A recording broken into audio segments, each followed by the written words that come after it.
So ayun na po mga amigo, nandito na po kami sa bahay ni Senyor Luis.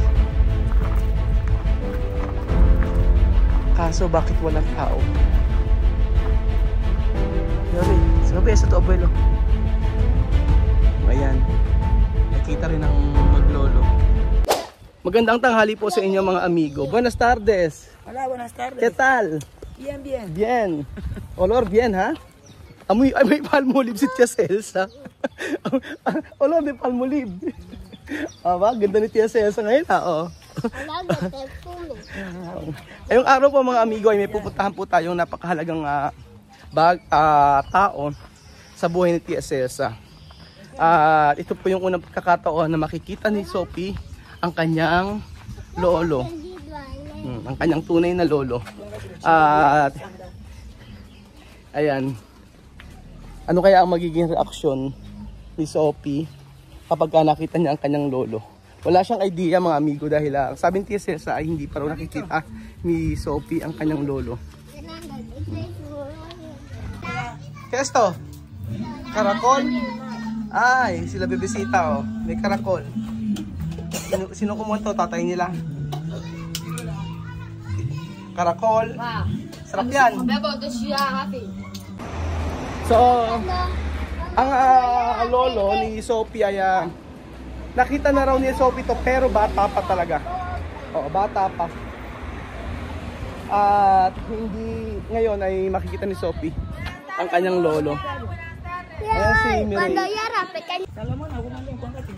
Andito si Mireille. ¿Por qué tú no estás en la casa? Solo hoy? Galing siya sa Bome. Ngayon lang dumating. Chámame cuando Sophie ver a su abuelo pequeño o no ver? No sé. Pequeño. Maliit pa rin si Sophie nung nakita niya ang kanyang lolo. Sophie, ¿cómo se llama tu abuelo? No sabe? Hindi matandaan ni Sophie. Pero tú no recuerdas su cara, no? Hindi nga natatandaan ni Sophie ang muka ng kanyang lolo. Ang sabi ni Tia Celsa, nagpunta kila Tia Celsa nung bata pa si Sophie. So wala siyang idea na ang kanyang lolo ang kanyang ating pupuntahan. Ha? Makeup. Sino kayo nagbigay nito? Galing Pilipinas to. Kendar esto? Pilipina. Maraming mga makeup si Tia Celsa nung siya umuwi ng Pilipinas. Kaya masinop naman to si Tia Mami. Matipid. So ayan mga amigo, ano kaya ang magiging reaksyon ni Sophie pagka nakita niya ang kanyang lolo? Andito na po tayo mga amigo. Dito. Hindi daw niya alam. Sabi niya dito raw ba nakatira ang lolo niya.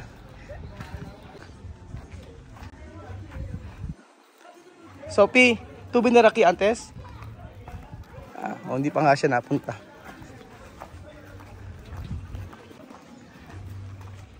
Tahimik din sa lugar na to eh. At sasabi ni Tia Celsa ay matagal siyang tumira dito. ¿Cuántos años tú vivir aquí? Ha? Poco? Konting panahon lang daw tumira si Tia Celsa dito. Kasama ng kanyang tatay. Ha? Pamilya to papa. Pamilya daw ng tatay ni sa mga. Hola, buenas tardes. Buenas tardes. ¿Cómo se llama?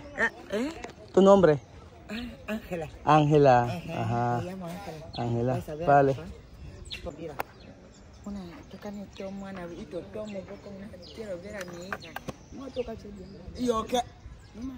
Ano daw sabi? Ajá. ¿Chame qué ha dicho? Papá mandó recado que me gusta. Él me quiere ver. Papá? Que mi papá mandó recado que me quiere ver. Mandar kay? Recado, Kay ikaw? aviso, que él me quiere ver.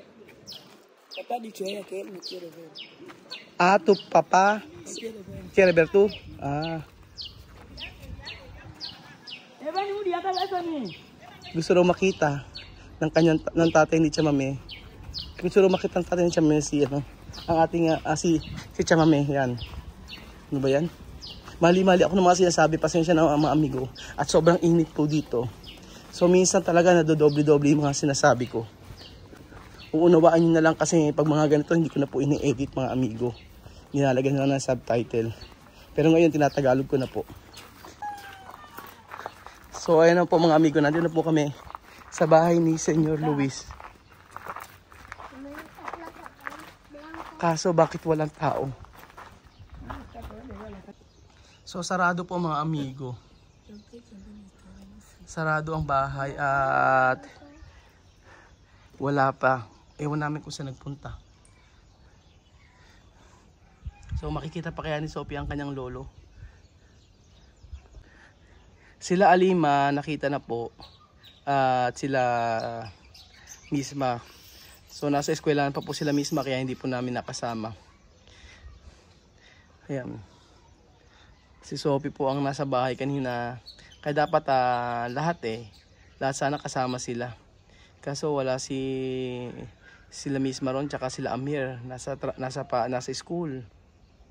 Kaya si Sophie lang nakasama natin. So walang tao Malamang umalis kaso hindi natin alam kung saan nagpunta. Diba nga kilala niyo siya na laging umaalis, laging pumapasyal. So antayin-antayin po natin mga amigo.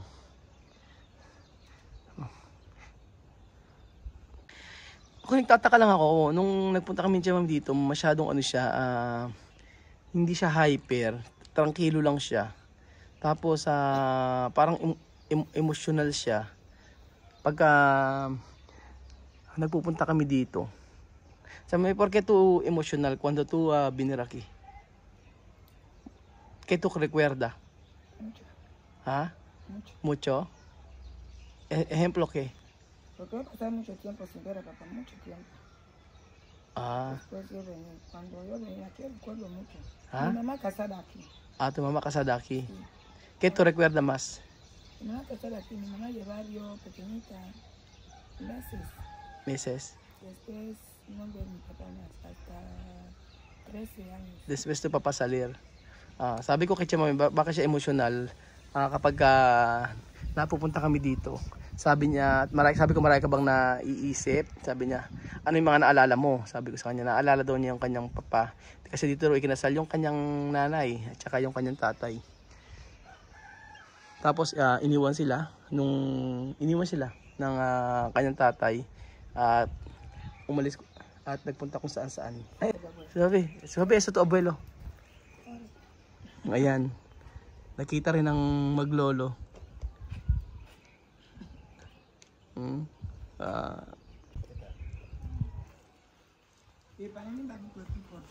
Tu nieta, Señor Luis. Buenas tardes.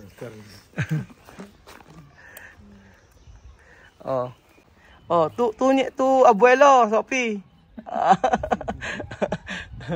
First time nakita. La última. Hindi rin yata alam ni Señor Luis Como tu cara, Señor Luis? Como tu cara? Igual. Ngayon lang nagkita.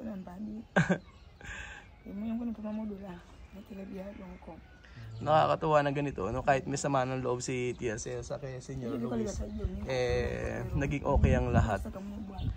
Kahit hindi siya inalagaan, tatay at tatay pa rin niya ito. Pero ang mga amigo, ang sinabi ni Tia Cesa, sumama ang loob niya kasi hindi nga siya naalagaan. Hindi siya naalagaan mabuti. Pero mukhang mabait siya, no? Yung tatay ni Chamame. Pero mas love ni Tia Celsa yung nag-alaga sa kanya. Ganoon naman yata talaga no. Pero kadugo kasi niya ito kaya mahal din niya. Pero yung talaga kagaya natin kung sino yung nag-alaga sa atin, yun talaga yung mas close ka kasi yun lagi mo nakakasama. So yung namatay po na ano ni Chamame, tatay, ay pangalawang asawa na lang ng nanay ni Chamame na kung saan ay nag-alaga sa kanya. Sophie, kaya ito pwede desir to abuelo, igual to papa? Igual to Kara? Kamukha niya yung ano niya, lolo niya. Sophie, nahiya tayo si Sophie Sophie? Kaya ito pwede desir? Ha? Okay? Matanda na raw ang kanyang ano. Mi papa, abuelo, viejo, matanda na raw ang kanyang lolo. Pero de cara, no? Igual como tú, no? ¿Ah? Él no puede andar. Dice que él tiene problema de cabeza. Él no puede andar. Problema de cabeza. Es como así. Él no puede andar.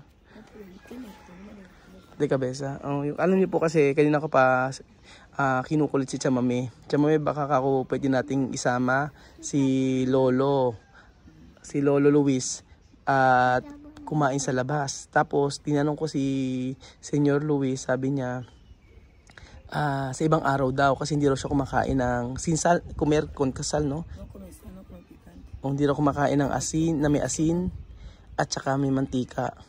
Tapos sabi ko, ang kulit ko, sabi ko, di sasabihin ko sa chef na wag lagyan ng asin at saka pikante o sili yung order natin. Tapos sabi niya, sabi ni Senyor Luis, daw, sa ibang araw daw. Nahiya na lang siguro na pero tumatanggi, ayaw niya. Tapos sabi ko, ano bang pwedeng kong itulong sa'yo? Sabi ko ganun. Tapos sabi ko, may gamot ka ba? Sabi niya, may medikamento na lang daw o gamot yung ibigay ko. Sophie, to abuelo primera vez to aviso? No puede ir lejos. Él no puede ir lejos. Con nosotros. No puede. ¿Por qué? Él enfermo, su cabeza así. Solo quiere estar aquí. Ayun, hindi raw po pwedeng lumayo yung kanyang tatay. Meron daw problema sa pag-iisip. So baka sabi ko kasama naman tayo eh.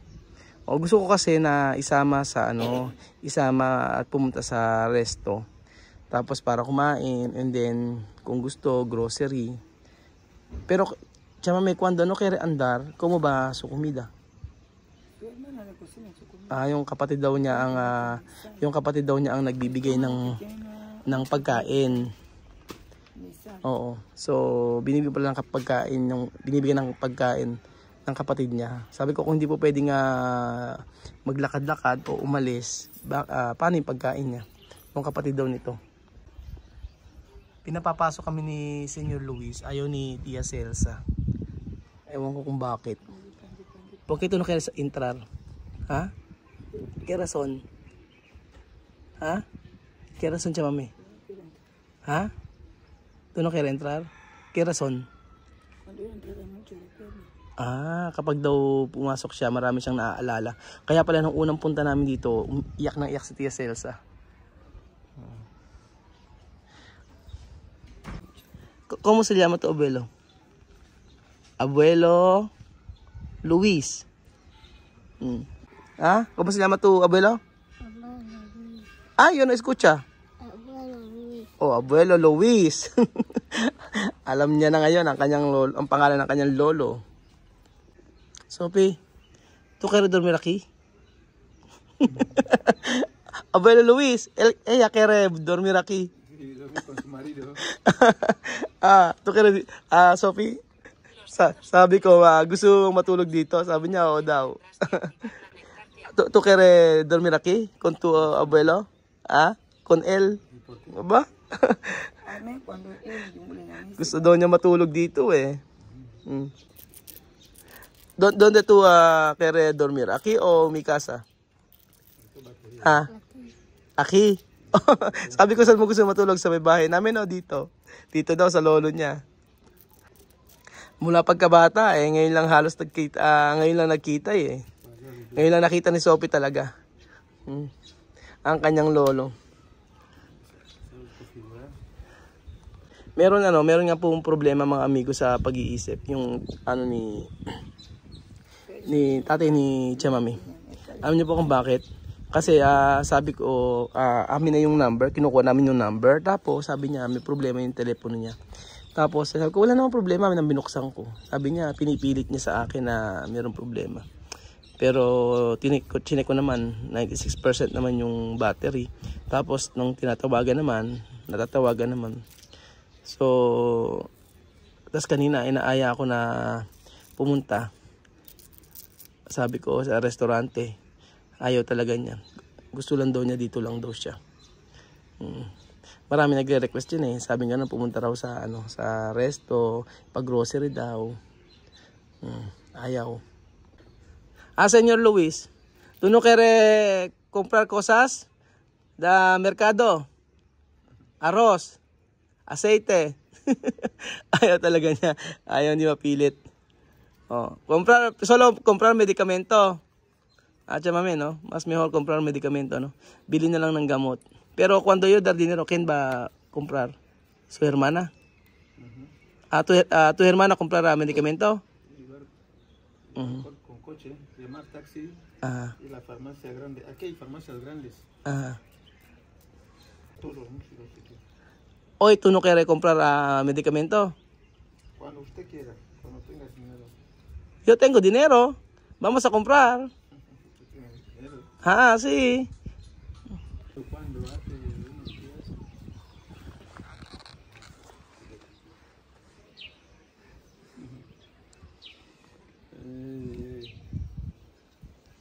Hay que estudiar mucho, ¿eh? Hoy ya no hay hombre, mujer, todo el mundo es igual. Igual. Estudiar mucho. Tú puedes ser piloto, tú puedes ser doctora, tú puedes ser profesor, profesora. Mag-aral daw mabuti. Ang lalaki at babae magkamukha na rin ngayon. Mujer que si hombre, tú puedes ser militar, doktor. Pwede daw mag-doktor, militar. Doctor, tú puedes ser ingeniera. Pwede rin engineer. Telecomunicaciones.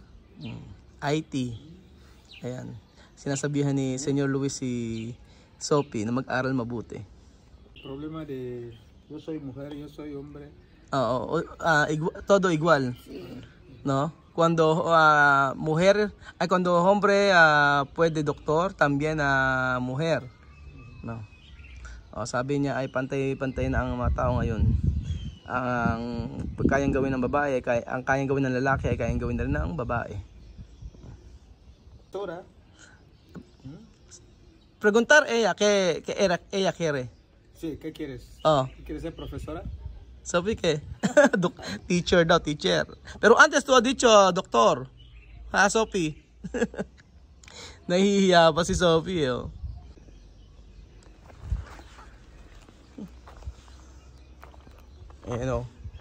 Parang mahihain si Sophie, Ay. Mira aquí. So, ayun po mga amigo, dito po nagtatapos ang ating video. Natutuwa ako dahil nakita ni Sophie ang kanyang lolo. So, unang pagkakataon, nakilala niya. At kita nyo naman. Ya basta.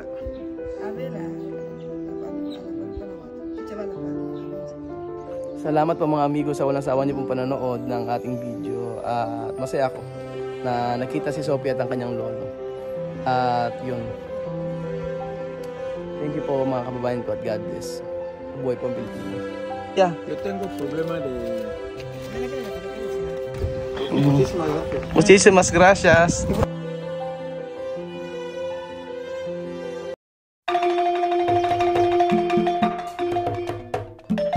Na-appreciate ko yung paano sila nagdadasal.